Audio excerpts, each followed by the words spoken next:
Faltavam apenas alguns dias para maio quando Eliana, da janela do corredor do hospital, avistou os pardais se divertindo nas poças do quintal. Um gato se aproximava lentamente ao longo da cerca. Ele se dirigiu diretamente aos pardais, abaixou-se e estava prestes a pular. Eliana percebeu a situação, abriu a janela e repreendeu o caçador listrado. O gato e os pardais se dispersaram, causando um alvoroço no quintal do hospital. Por que tanta agitação? Questionou a enfermeira que passava com irritação. É uma hora tranquila, não perturbe os outros pacientes, por favor.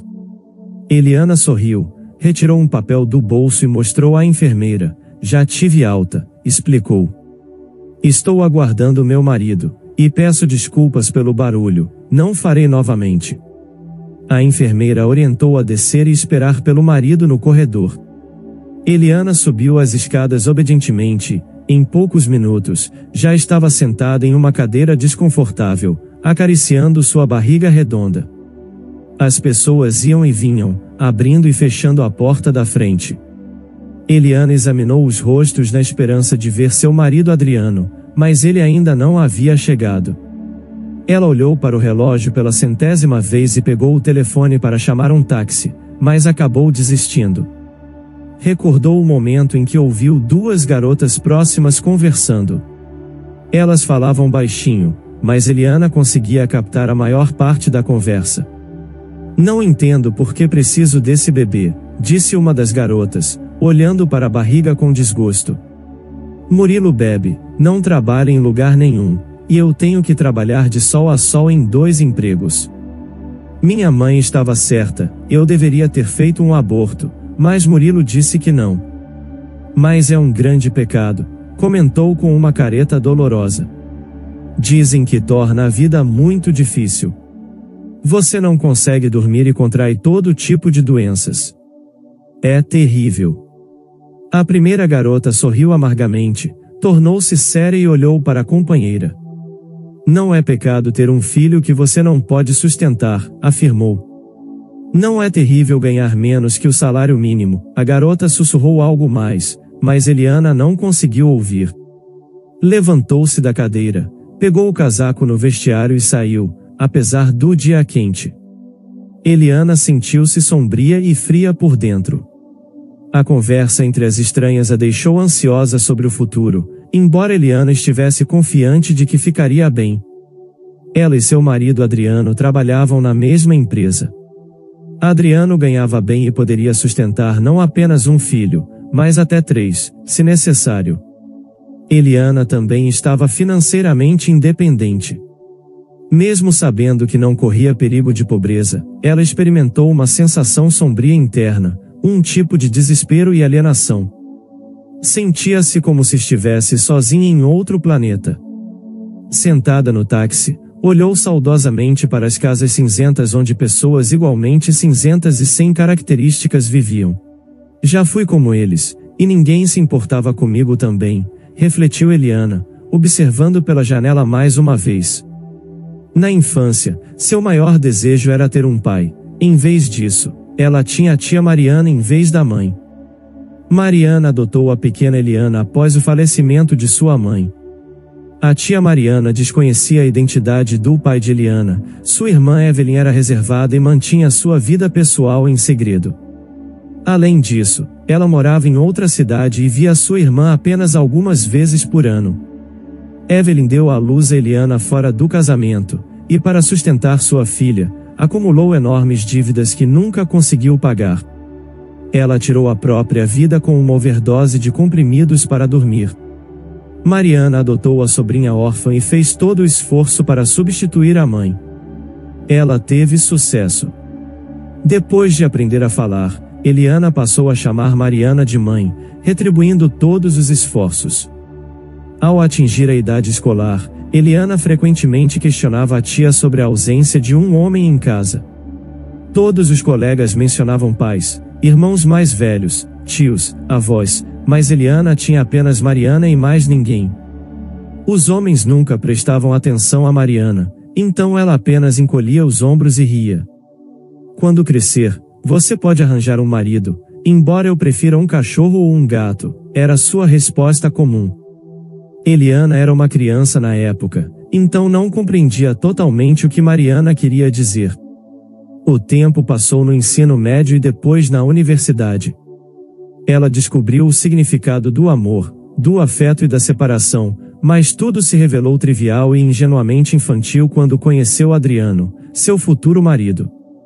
Isso aconteceu depois de Eliana já ter se formado e conquistado um cargo de gerente em uma das empresas. Ela ainda morava com a tia em um pequeno apartamento, não querendo se mudar devido ao forte apego a Mariana ou pela proximidade do escritório. Um dia, a caminho de casa do trabalho, Eliana parou no parque de diversões, passeou pela calçada, alimentou os cães vadios e estava prestes a ir para casa quando notou um rapaz sentado no chão. Era o final de setembro, mas o rapaz não estava vestido adequadamente. Ele usava um suéter de lã rasgado, jeans sujos e tênis desgastados. No entanto, não foi sua aparência que a surpreendeu, mas sim o olhar ansioso dele enquanto observava os cães se alimentarem. Parecia a Eliana que ele estava prestes a atacar os cães e tirar a comida deles. Sentindo o olhar da moça, ele desviou os olhos dos cães e tentou parecer sério. Ele se inclinou para trás imponentemente, cruzou as pernas e acenou de maneira brincalhona para Eliana. Ela se aproximou, sentou-se ao lado dele e perguntou o que estava acontecendo. Nada demais, só relaxando e apreciando o pôr do sol, disse o rapaz brincando e rindo, mas então uma tosse severa interrompeu seu discurso. Você pode estar com pneumonia, disse Eliana quando o rapaz tossiu. Você deveria procurar um médico antes que seja tarde demais. O rapaz tentou parecer sério novamente e acenou a mão descuidadamente. Está tudo bem, acontece comigo às vezes, explicou. Ele até concordou e percebeu uma caixa com algumas moedas no chão, perto de seus pés. O rapaz imediatamente chutou a caixa com o pé, mas era tarde demais, a moça tinha visto. Vejo que você está em situação de rua, observou Eliana, balançando a cabeça. Então, o que aconteceu com você? O rapaz começou a se desculpar, dizendo que estava bem e na verdade não era sem teto, estava procurando por alguma aventura e queria viver nas ruas por um tempo, apenas por tédio. Está tudo bem, não há com o que se preocupar, ele não terminou, a tosse voltou ainda pior do que antes. Ele caiu de joelhos. Ao tocar o peito, buscando aliviar a dor insuportável, Eliana correu para prestar auxílio. Quando ela entrou em contato com sua mão, retirou-a rapidamente, o rapaz estava quente como ferro. Venha comigo, disse Eliana, segurando firmemente o homem pela cintura. Precisamos reduzir sua temperatura imediatamente, ou você não vai aguentar até amanhã. Ela sinalizou para um táxi que passava, colocou o rapaz nele e instruiu o motorista a ir o mais rápido possível. Ao chegar em casa, Eliana acomodou o homem doente na cama e o fez ingerir um remédio. Aliás, meu nome é Adriano, disse o rapaz. E o seu? Eliana compartilhou seu nome, e o rapaz adormeceu depois de repetir o nome dela várias vezes. Na manhã seguinte, Adriano melhorou um pouco, a febre que o afligia há dias havia desaparecido, e a tosse não o incomodava tanto quanto ontem. Durante o café da manhã, enquanto Eliana o servia na cama, Adriano confessou que não era um aventureiro, mas sim uma vítima de assalto. Ele chegou à cidade para buscar emprego 2 semanas antes e foi recebido na estação por um taxista. Este ofereceu a Adriano uma corrida muito barata, e ele aceitou. O taxista o levou para um terreno baldio fora da cidade, onde seus comparsas o aguardavam. Eles espancaram Adriano, roubaram tudo o que ele tinha, incluindo suas roupas, e o deixaram lá. Mas por que você não procurou a polícia? Perguntou Eliana. Esses bandidos provavelmente já deixaram a cidade, respondeu Adriano sombriamente. Fui à polícia assim que recuperei os sentidos, mas eles se recusaram a aceitar minha declaração. Não acreditaram em mim e disseram que aparentemente eu mesmo consumi tudo e agora estou inventando histórias. Diga-me, eu pareço um bêbado? Questionou o rapaz. Eliana examinou o rosto pálido de Adriano e balançou a cabeça. Não acho, respondeu ela, embora eu possa estar errada. Adriano riu e começou a compartilhar sobre seus pais na vila, seus anos escolares e universitários, e muitas outras coisas que há muito tempo queria dividir com alguém. Eliana ouviu silenciosamente seu longo monólogo franco, ocupada com suas próprias tarefas, enquanto Adriano continuava a falar. Onde estão seus pais? Perguntou Adriano de repente, deixando Eliana desconfortável. Não tenho pais, respondeu Eliana após uma breve pausa. Só tenho uma tia, e ela está fora da cidade agora, então teremos que esperar para encontrá-la. Adriano quis perguntar sobre os pais dela, mas considerou isso inadequado e ficou em silêncio. Graças aos cuidados de Eliana, o rapaz se recuperou completamente em alguns dias. Eliana emprestou mais dinheiro a ele para recuperar sua identidade e alugar um apartamento, prometendo ajudar a conseguir um emprego na empresa em que ela trabalhava. Após alguns dias, a tia de Eliana retornou e notou que Eliana havia mudado muito durante sua ausência.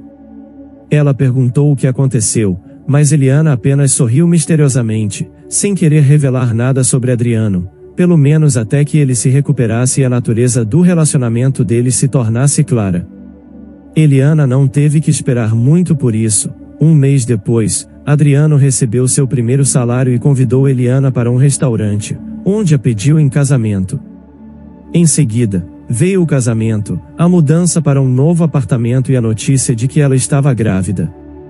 Tudo aconteceu tão rapidamente que a cabeça de Eliana estava girando constantemente. Parando o táxi a meio caminho de casa, Eliana solicitou ao motorista que ele se dirigisse ao escritório, onde não ia há quase um mês. Sentia saudades do ambiente de trabalho e dos colegas.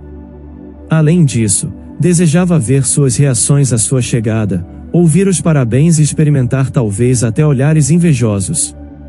Eliana nunca foi ambiciosa, não se importava muito com a publicidade e não dava muita atenção às opiniões alheias, mas agora, por alguma razão, ansiava por estar no centro das atenções. A gravidez provavelmente era a causa disso. Ao chegar, Eliana pagou a corrida, subiu os degraus escorregadios e abriu a porta principal do prédio do escritório. Ao entrar, ficou surpresa ao ver o saguão vazio. Perguntou ao guarda da portaria para onde todos haviam ido. É um dia curto, explicou o homem sem desviar os olhos da TV. Amanhã é algum feriado. Eliana percebeu que não conseguiria mais informações do guarda, então informou que precisava pegar alguns pertences pessoais e dirigiu-se ao segundo andar. As escadas e corredores estavam estranhamente silenciosos e escuros, como se o prédio tivesse sido abandonado. Ao se aproximar da porta de seu escritório, Eliana hesitou, pensando se deveria entrar ou não.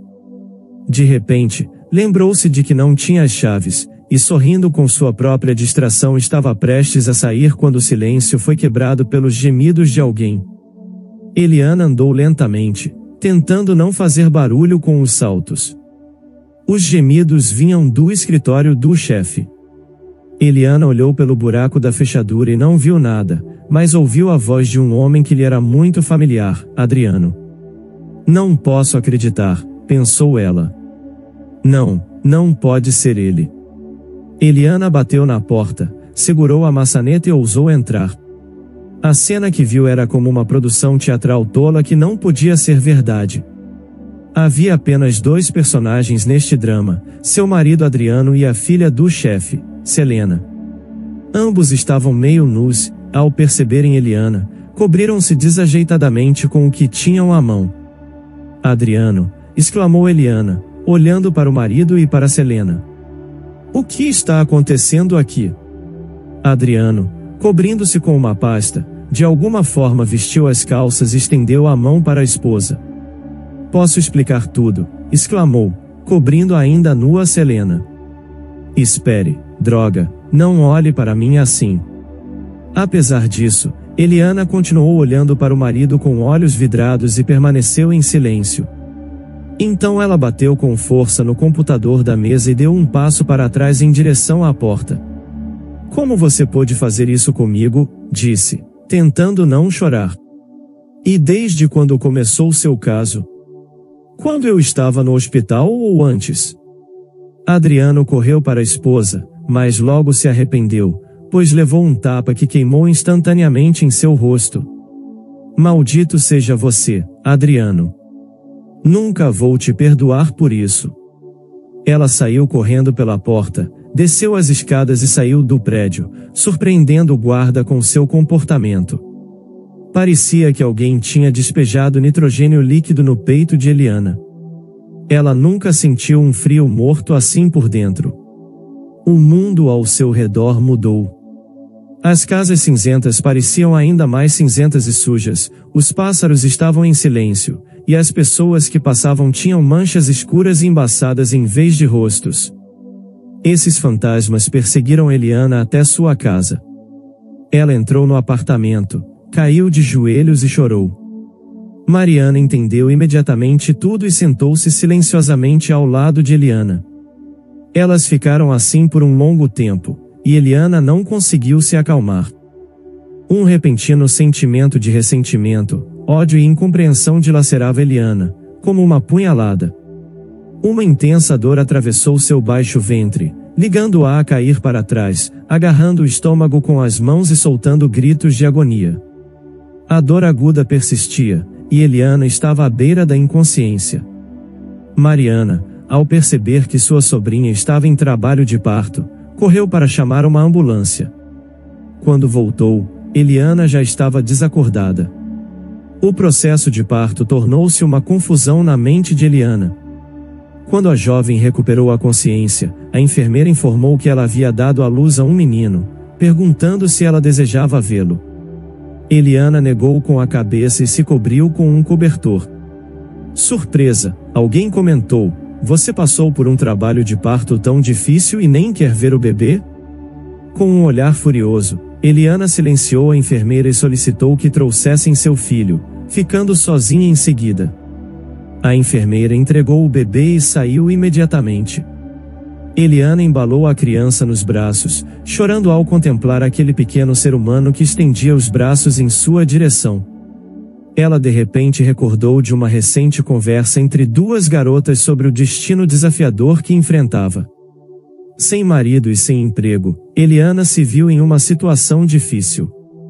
Evitava encontros com o agora ex-marido. Uma carta de Adriano pedindo perdão chegou, mas sem ser lida até o fim, foi queimada por Eliana, assim como as pontes que a conectavam ao ex-marido. Uma semana após seu retorno, ela deixou o emprego e, alguns meses depois, sua amiga do ensino médio, Juliana, a convidou para trabalhar em uma fábrica de peixes no norte do país, em regime de rodízio. Juliana, que trabalhava lá há quase 3 anos, encontrou um marido graças a esse emprego. Ao saber da situação de Eliana, Juliana sugeriu: "Você também pode encontrar alguém. Há muitos homens excelentes no norte do país, todos saudáveis e fortes, ao contrário dos caras daí." Eliana não estava interessada em relacionamentos amorosos. Seu objetivo era proporcionar uma infância digna para seu filho e garantir um envelhecimento confortável para sua tia Mariana. Ela prontamente aceitou o trabalho na fábrica de peixes, mesmo reconhecendo a dificuldade do trabalho, pois o salário triplicava o que recebia anteriormente. Após fazer as malas e deixar seu filho Alan sob os cuidados de sua tia, Eliana partiu para o norte. Ela trabalhou arduamente, sonhando com um futuro promissor e tentando esquecer o passado, mas este ressurgiu em sua vida como uma tempestade. Um dia, Mariana a chamou com uma notícia chocante: seu ex-marido Adriano tinha sido preso. "O que quer dizer com preso? O que aconteceu?" surpreendeu-se Eliana. Baseando-se em boatos, sua tia hesitou ao relembrar os detalhes. Dizem que ele assumiu um cargo de alto escalão na empresa. Parece que teve sucesso, mas Deus não esquece os pecados antigos. De qualquer forma, há um preço a pagar por tudo. Adriano foi acusado de crime econômico e condenado a 7 anos de prisão. Dizem que a empresa nem existe mais, todos desapareceram. Eliana imaginou seu ex-marido na prisão e se sentiu mal. Certamente, não desejava isso para ele. Eu não me importo com isso, acabou entre nós. Por que você me contou isso? Para me fazer sentir pena dele ou algo assim, irritou-se Eliana. Mariana resmungou ao telefone dizendo que só queria compartilhar a notícia com ela, mas Eliana não estava mais ouvindo.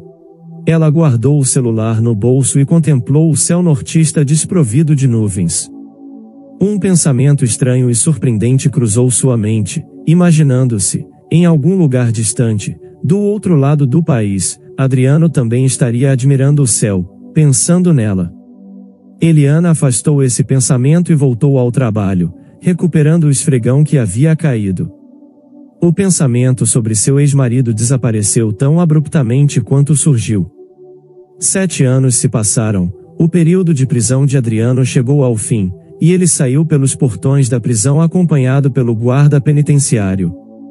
Adriano respirou profundamente o ar de dezembro, despediu-se do guarda levantando as mãos e sorrindo.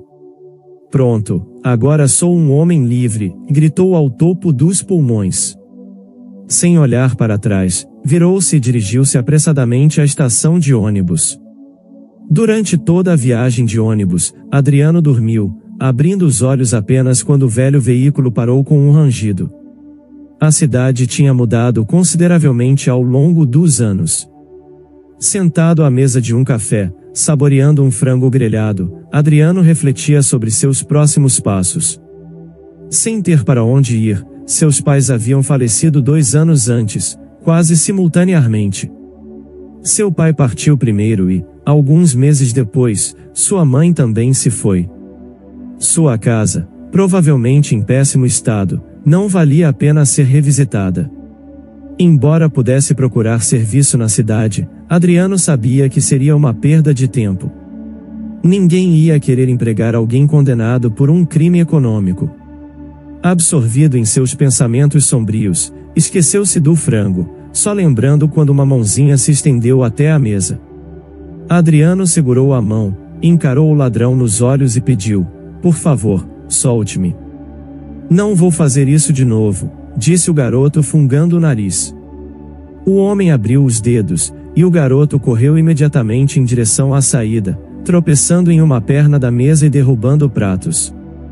O dono do restaurante ameaçou-o, pronto para repreendê-lo, até que Adriano interveio. "Deixe o garoto ir", disse, entregando dinheiro ao dono. "Fui eu quem o assustou." Convidou o menino para sua mesa, serviu-lhe um prato de frango, e o garoto devorou avidamente, deixando o prato vazio. "Quando foi a última vez que você comeu?", perguntou Adriano ao menino. Levantando a mão, o menino mostrou os dedos sujos de graxa. 3 dias atrás, disse ele baixinho. Adriano pediu ao garçom mais comida e começou a conversar com o menino sobre sua vida.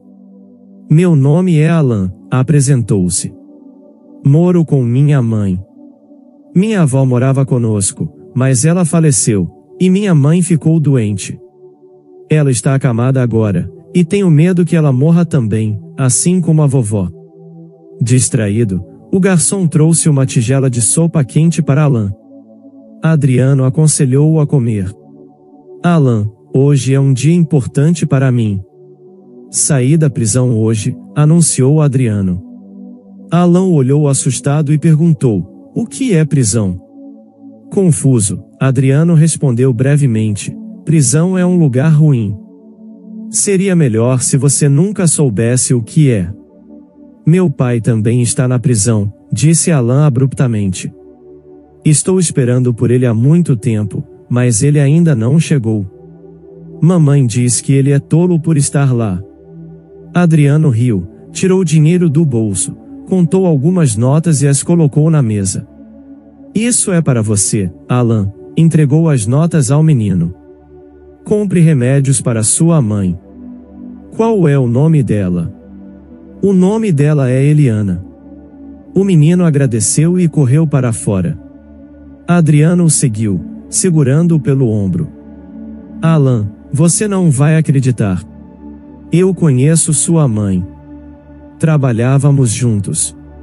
Sou amigo dela, entende? Preciso vê-la. Você me leva até lá, certo? Alan hesitou, mas concordou em conduzir Adriano até sua casa. Adriano o seguiu. Sua mente estava tumultuada, e algo doía em seu peito. O menino o levou a um dormitório de 3 andares e negligenciado, que costumava ser de uma faculdade. Agora, habitado por cidadãos de baixa renda, órfãos, pessoas com deficiência e aposentados. Adriano lutou para abrir a porta emperrada, deixou Alan entrar primeiro e encontrou-se em um prédio úmido e com cheiro de mofo. Aqui é onde moramos, disse Alan, sorrindo tristemente. Mamãe disse que costumávamos ter nosso próprio apartamento grande, mas ela e a vovó venderam. O apartamento encontrava-se desocupado, e nos mudamos para cá por necessidade financeira. O rapaz concluiu sua narrativa ao se encaminhar para a porta. Ele a abriu e adentrou, Adriano o seguiu. O quarto, conforme observou, era notavelmente pequeno, assemelhando-se bastante à sua cela na prisão. Junto ao radiador, próximo à janela, havia uma cama antiga. Sua ex-mulher, Eliana, estava deitada nela, envolta por um cobertor. Uma cama semelhante, aparentemente pertencente a Alan, ficava contra a parede oposta. Uma pequena mesa de café estava repleta de frascos vazios de remédios e alguns livros. Mãe, seu amigo está aqui para te ver, exclamou Alan, afagando a mão de sua mãe. Ele me deu algum dinheiro, veja. O garoto retirou o dinheiro do bolso e o colocou na mesa. Em seguida, sentou-se na cama, aguardando para ver o que aconteceria. Eliana olhou sonolenta para Adriano, parado diante dela, e inquiriu: "O que você está fazendo aqui?", sussurrou ela, pressionando as costas contra o radiador. "Como você me encontrou?" Adriano apontou para Alan e sugeriu que brincasse no corredor com um carrinho.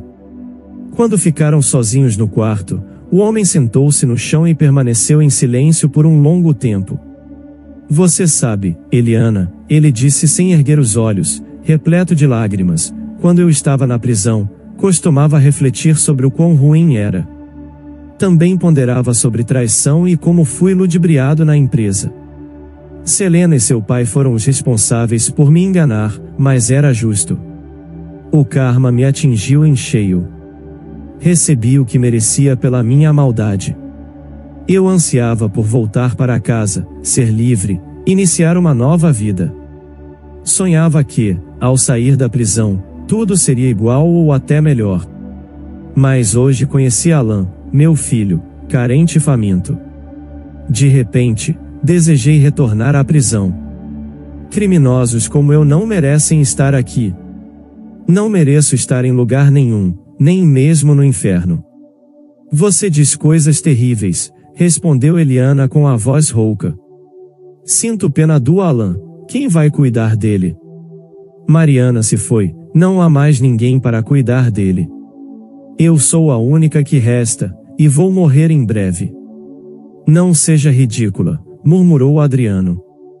"Você ainda é muito jovem. Não é a sua hora de morrer." "Eu estava me perguntando se você tinha se esquecido de mim ou não", disse Adriano, cobrindo o rosto com as mãos. "Era importante para mim saber. Às vezes, saía para o pátio, olhava para o céu e pensava em você. Em quem mais eu poderia estar pensando? Você salvou minha vida, e foi assim que retribuí sua bondade." "Eu te perdoei", soluçou ela. "Te perdoei há muito tempo." Adriano a envolveu com um cobertor, então chamou Alan, que brincava do lado de fora da porta, e o colocou em seu colo. "Eu sou seu pai", indagou seriamente, fitando os olhos verdes do menino, tão verdes quanto os de Adriano. Alan olhou incrédulo para Adriano e depois para sua mãe. "Papai?", questionou novamente. Adriano e Eliana acenaram simultaneamente, tentando convencer o filho descrente. "Sim, oi Alan", ele exclamou de repente, pulando para o chão. Papai está de volta. Agora eu tenho um papai. Ele correu pelo quarto como um cordeirinho. Adriano e Eliana observaram, indecisos entre rir ou chorar.